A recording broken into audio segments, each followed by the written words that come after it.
إن هذا القرآن يهدي للتي هي أقوم ويبشر المؤمنين.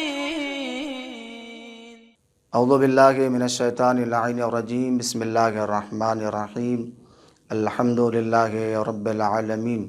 الصلاۃ والسلام علی اشرف الانبیاء والمرسلین ابی القاسم محمد المصطفیٰ، ثم الصلاۃ والسلام علی اہل بیتہ طیبین الطاہرین المعصومین المظلومین ولعنۃ اللہ علی اعدائہم اجمعین من الآن الی قیام یوم الدین. اما بعد فقد قال تبارک و تعالی فی کتاب العلی. بسم اللہ الرحمن الرحیم. قال ربکم ادعونی استجب لکم ان الذین یستکبرون عن عبادتی سیدخلون جہنم داخرین. السلام علیکم ورحمۃ اللہ وبرکاتہ. ناظرین محترم اور سامعین کرام، جیسا کہ ماہ مبارک رمضان رحمتوں، برکتوں اور مغفرتوں کا مہینہ ہے، عبادت کا مہینہ ہے، اسی عنوان سے ہم آپ کی خدمت میں شرح دعائے افتتاح کے عنوان سے حاضر خدمت ہوئے ہیں. شرح دعائے افتتاح کے اوپر گفتگو کرنے سے پہلے میں یہ ضروری سمجھتا ہوں کہ ہم قرآن مجید سے دعا کی اہمیت کے متعلق تھوڑی سی گفتگو کر لیں. جیسے کہ قرآن مجید میں ارشاد پروردگار ہے، قال ربکم ادعونی استجب لکم ان الذین یستکبرون عن عبادتی سیدخلون جہنم داخرین. ارشاد پروردگار ہے کہ تم اپنے پروردگار کو پکارو، وہ تمہاری دعاؤں کو قبول فرمائے گا.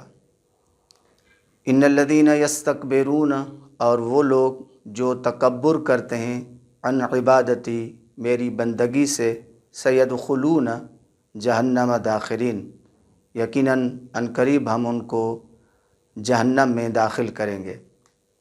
اب اس آیہ مجیدہ میں دعا کے متعلق ارشاد ہو رہا ہے کہ خدا کو پکارو، خدا سے مانگو، اور آخر آیت میں یہ ارشاد ہو رہا ہے، ان الذین یستکبرون عن عبادتی سیدخلون جہنم داخرین. یہاں پر پروردگار نے ان الذین یستکبرون عن عبادتی کی جگہ پر ان دعائی نہیں فرمایا بلکہ عن عبادتی فرمایا ہے. بس اس سے پتہ چل جاتا ہے کہ استکبار کرنے والا، تکبر کرنے والا اس حد تک جا پہنچتا ہے کہ اللہ کی کبریائی کا انکار کر بیٹھتا ہے اور اللہ کو سجدہ نہیں کر پاتا. جیسے شیطان کے لیے، ابلیس کے لیے قرآن مجید میں واضح الفاظ میں یہ الفاظ آئے ہیں کہ شیطان ابلیس نے تکبر کیا، وکان من الکافرین، اور کافروں میں سے ہو گیا.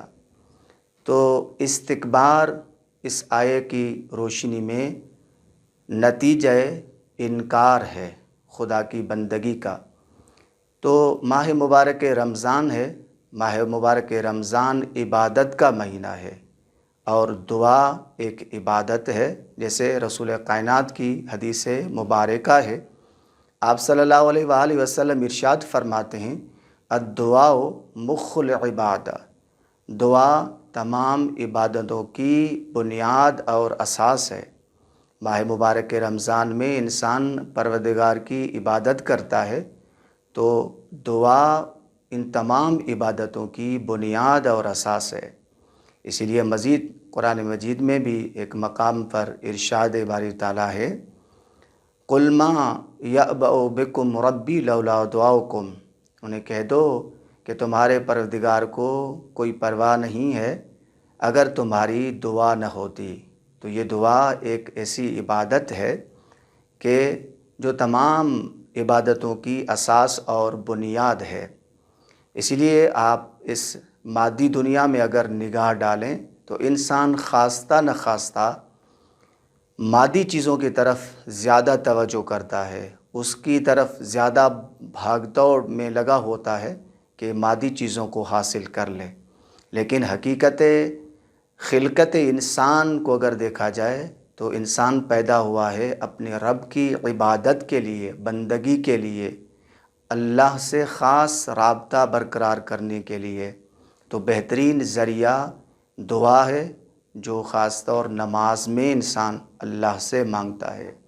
اسی لیے دعا کو عبادت کا اساس اور بنیاد قرار دیا گیا ہے کہ دعا مخ العبادت ہے، عبادت کی بنیاد دعا پر ہے۔ تو ماہ مبارک رمضان میں انسان پروردگار کے حضور آ کر اللہ سے التجا کرتا ہے، دعا کرتا ہے۔ اور اس ماہ مبارک رمضان کے حوالے سے اگر دیکھا جائے تو بہت ساری دعائیں اس ماہ مبارک رمضان کے لیے ائمہ اطہار سے نقل ہوئی ہیں۔ ہر روز کی دعا ماہ مبارک رمضان کے ہر روز کی دعا جو ہر روز پڑھنی چاہیے مستحبات میں سے ہے۔ اور اگر ہم عدیہ کے حوالے سے گفتگو کریں، بات کریں، تو ائمہ علیہ السلام سے بہت ساری عدیہ، بہت ساری دعائیں نقل ہوئی ہیں، جیسے ان میں سے بہترین کتاب مفاتیح الجنان ہے۔ اس کے علاوہ بہت ساری کتابیں ہیں جن میں عدیہ ذکر ہیں۔ لہٰذا ہم آتے ہیں خود دعائے افتتاح کے اوپر، اس کے آج مفاہیم کو ذکر کرتے ہیں، اور اگلی نشست میں انشاءاللہ مزید ان کے فراز کے اوپر ہم گفتگو کریں گے۔ دعائے افتتاح میں بہت سارے موضوعات ہیں جو اس دعا میں ذکر کی ہیں امام علیہ السلام نے۔ ان میں سے خدا شناسی، خوف و رجا، توفیق عبادت اور بندگی، اور حکمت تاخیر استجابت دعا، اس کے ساتھ مناجات کی اہمیت، اور اس دعا میں آخر میں امام زمان علیہ السلام کی دولت اسلامیہ، اس وجود بابرکت امام زمان کے سائے میں جو برپا ہوگی اور اس حکومت کا انعقاد ہوگا، اس کے متعلق بیان کیا گیا ہے۔ اور اہداف حکومت اسلامی کو اس دعا میں بیان کیا گیا ہے، اور ساتھ ہی فقط اہداف حکومت اسلامی اس دعا میں بیان نہیں ہوئے، بلکہ وظائف شیعان حیدر کرار اور امام زمان کے سپاہیوں کے وظائف کیا ہوں گے، اس کو بھی اس دعا میں بیان کیا گیا ہے۔ ماہ مبارک رمضان میں اگر کوئی اس دعا کو پڑھے تو ملائکہ اس پڑھنے والے کے لیے استغفار کرتے ہیں۔ اب آتے ہیں کہ یہ دعا کن کن کتابوں میں اور کن شخصیات نے نقل کی ہیں۔ شیخ و طائفہ شیخ طوسی علیہ الرحمہ اپنی کتاب مصباح المتحجد میں، اور سید ابن طاؤس نے اقبال الاعمال میں، اور کف عمیم نے مصباح میں اور بلد الامین میں، اور علامہ مجلسی علیہ الرحمہ نے زاد المیعاد میں، اور شیخ عباس قمی رحمۃ اللہ علیہ نے مفاتیح الجنان میں اس دعا کو ذکر کیا ہے۔